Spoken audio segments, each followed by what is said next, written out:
नको मज मोक्ष, नको मज त्या स्वर्गाचे सुख, निरंतर मज दिसावे पंढरीच्या पांडुरंगाचे मुख. कारण मी वाचली आहे श्री ज्ञानेश्वरी. श्री ज्ञानेश्वरी वाचल्यावर कळाले, आनंदी जीवन जगण्याचे मंगलसूत्र ही ज्ञानेश्वरी आहे. जैसे गगन गगनासी मिळे, जैसे सागर सागरासी मिळे, तैसे आत्मा परमात्म्यासी मिळे, ते कैवल्य जाणावे म्हणजे ज्ञानेश्वरी. ज्ञान हृदय प्रतिष्ठे आणि शांतीचा अंकुर फुटे, ते कैवल्य संपत्ती भेटे म्हणजे श्री ज्ञानेश्वरी.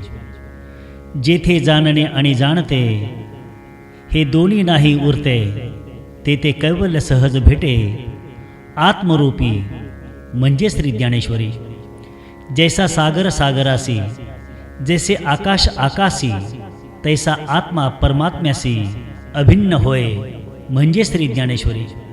जे ज्ञान गंगे नाहले, पूर्णता जेऊनी धाले, जे रातीसी आले पालव नवे म्हणजे श्री ज्ञानेश्वरी.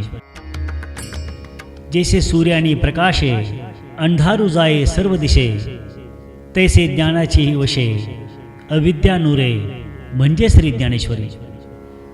ज्ञानापरिस पवित्र नाही त्रिभुवनी अन्य, ज्ञानेची पावे जे आत्मतत्व निश्चित जाण म्हणजे श्री ज्ञानेश्वरी.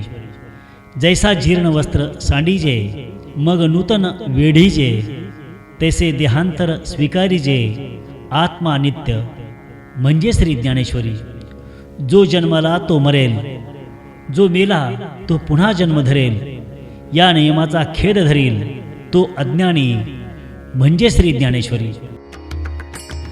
असे हे परब्रह्मासी नाते सांगणारी, आदर्श जीवनाचा सिद्धांत सांगणारी ग्रंथराज श्री ज्ञानेश्वरी सारस्वतांसाठी ज्ञान सूर्य आहे. त्या श्री ज्ञानेश्वरीप्रमाणे जीवन सुंदर करणाऱ्या भागवत धर्मियांना आषाढी एकादशी निमित्त संत श्री ज्ञानेश्वर माऊलींच्या प्रतिभे एवढ्या हार्दिक हार्दिक शुभेच्छा. शुभेच्छुक निवेदक सुरेश साळुंके, सीताचंद्र ऑडिओ ॲडव्हर्टाईज 70 20 55 50 65.